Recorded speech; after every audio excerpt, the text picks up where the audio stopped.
Beloved in Christ, good morning. It's a new day. I hope you are doing well. The message I want to share with you this morning is entitled The Exodus. The Exodus. Exodus is the second book of the Bible, and sometimes we refer to it as the second book of Moses. Now, some Exodus is Efa. Or my Israel for Akwantu every museum as I say so. And now for over 400 years. Na Onyankopon ena Moses insaso agi won free nkwasom ase. Edi wokọ bosha asase nso. Amen. Nti wokan the book of Ezra ne yoka nyina no. Moses agi won free nkwasom ase. Ene emra wokodru bosha asase. Ene niema esisiye ewo na wakontum. Eno na Paul egina eso edi tu asafo no fo. Korinto asafo no so efo. Na no pa eno na bese mehwe na menu ye che ni esua onyame asem kakra edifi ho. Enti we will take our reading from 1 Corinthians chapter 10. I'll read from verse 1 through to the verse 12. Na mo gide say o Bible are ready. Ye nyina betima bom na yakan.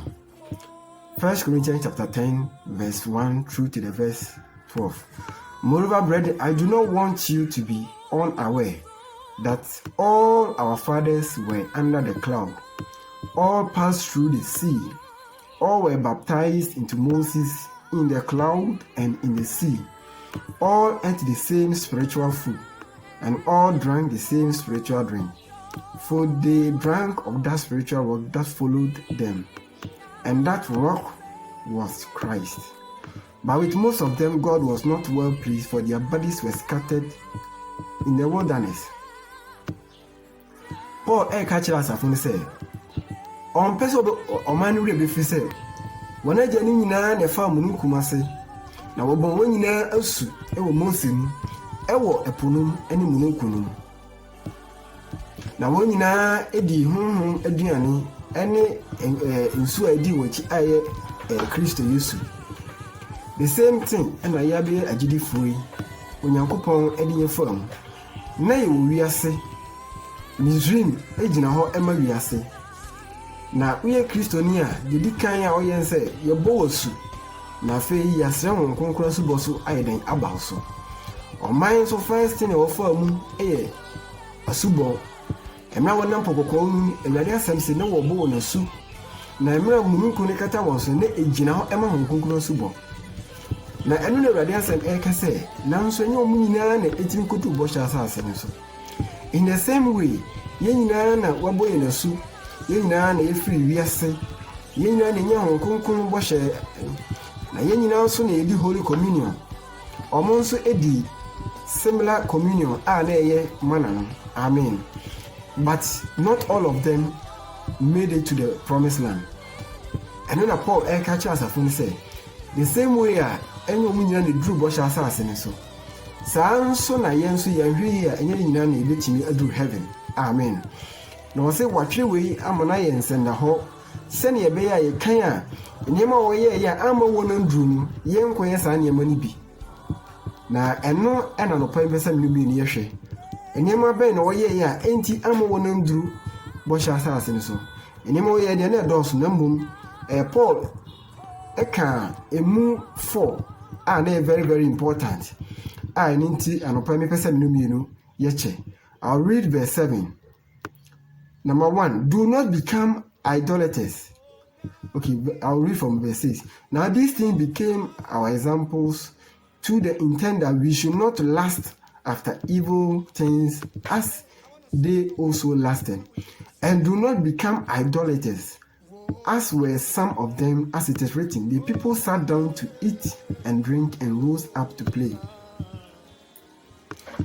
Emaya nya bosonsonfo se ne watwere se oman no sorry anopa na odidi na wonomye na odi agro eba ne sen na oman no sorry na odidi na wonomye na odi agro a nti Paul eka se ya bosonson so nyanto base na se wo kan Exodus chapter 32 na ewade asem se onyame frɛ Moses se omra people say na so na omra meje mransem emre oman no na Moses call oche yankasa oman na dwen eye won say oh Moses ko abi kura wo nti wo sha ase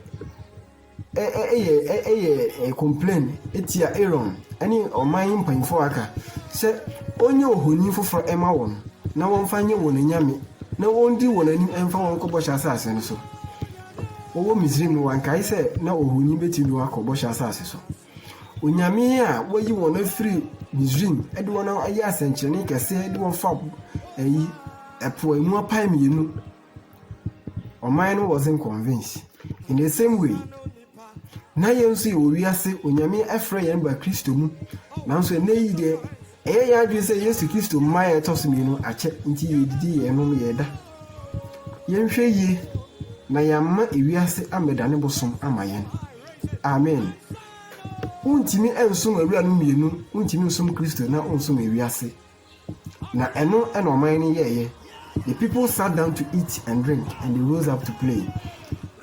8. Nor let us commit sexual immorality, as some of them did, and in one day 23,000 fell. Oka efa adwaman ene efi ho asem. Aman no akontum ebimu ede wo ho forefore amanaman mufo ma ho ene wo mu bubu adwaman na eni nti onyankopon asotwen ba won so. No nyame asotwen ba won so dia ene na yemrem ye gayism lesbianism ene ne afika ho ene onyankopon asotwen ema yen so ana so onyankopon afọ won boni anche won a emaye nsusu se yen de ode enfo so ebe chain onyame ehwehwe se anopa ye benya boni hwehwe boni fafiri anase ebe hwehwe repentance afri nyema iwe hu na saa so twen ebi ama yen so and so not let us not commit sexual immorality as some of them and one day 23,000 fell. Verse 9. Nor let us tempt Christ. And my young say as some of them also did and were destroyed by the serpent. Let also mean that the third thing they did was that they tempted Christ. Also radishay. Or minor ekasa bebre editia Nyankopon wakasa bebre editia Moses the radio assembly because of that onyame ma awo ebeka won ema bebre ewuwi and that you find is Numbers chapter 21 the verse 5 to 6. Numbers chapter 21 verse 5 to 6 unyamra na wakan the radio assembly say oman complaining so bitterly against Moses. Say aden odo onamba esenso komado o mansu komado won ema wo ba bi wu irade ema serpent ebai ebekika wo mu ema bebre ewi. Now verse 10. No complain, we should not complain as some of them also complained and were destroyed by the destroyer. Complaining and they come and say Christopher yempa ebo nyina adane complaining. Ade bia no nyame yemaya eso yemro ni nyina se de ho toto afoforo yepeka yepewe nanso ne yama yewure fidi onyankopon ayamaye se abrabo no eyeden a ema yewure mfi se onyankopon efa yefi babi na die ba bituru ha nti se onyame a oma ye nkwa no se wakura yemo bedu samre ya sa nyame na ebetimi aboa yen yehohiem. Amen. Now one thing they complain at this one I would love to read. I'm person would see ni omani ya enti one timi ndu bo sha assassin so Numbers chapter 11 verse 5 to 6. Numbers chapter 11 verse 5 to 6. Some of the things they complain about. We remember the fish which we ate freely in Egypt. You know, Egypt, I don't know okay. The cucumbers, the melons, the leeks, the onions, and the garlics. Adrian, mine, Yame Eddie or Kobosha Assassin. Adriana, honor, Adrian, and an hour dream. Cucumber, Mudin or Mujin. I will win your bindi or Bosha, a stress on, and I will complain. But our whole body is dried up. There's nothing at all except this manna before our eyes. Omanebia, we demand as our bread of variety. Amen. But we shouldn't complain as Christians. Empo say obi bi o ha ehia ya yemfa nkɔ Awurade anim wɔ mpaebɔ mu. Na yɛn Kristo suma kwantuo mu sɛnea ɔman no fa mu ɛsrɛ so no saa na yɛn nso yɛbɛfam. Ɛmɛ bɛduru ahohia bɛba, ɛkɔm bɛgye yɛn, ɔha bɛba, ɔtaa bɛba. Nanso ɛno ɛma yɛma ɛno ɛnyɛ sintudie ɛma yɛ ɛnkompleni ɛntie Onyankopɔn. Ma ɛno ɛntu yɛ sintudie ɛma yɛn gyidie ɛnkɔ fam. Na mmom ɛno mu no yɛma yɛn ani so ɛnhwɛ Kristo. Ɔno a wɔyɛ yɛn gyidie di kanfo ɛne awieɛ. Wɔmma bibiara antwe nansan. Na mpo asɛm bia no amanneɛ kora ɔfa mu sɛnea ɛbɛyɛ a mene ne bɛnya nkwa. Anɔpa yi ɛdeɛn na ɔnam mu?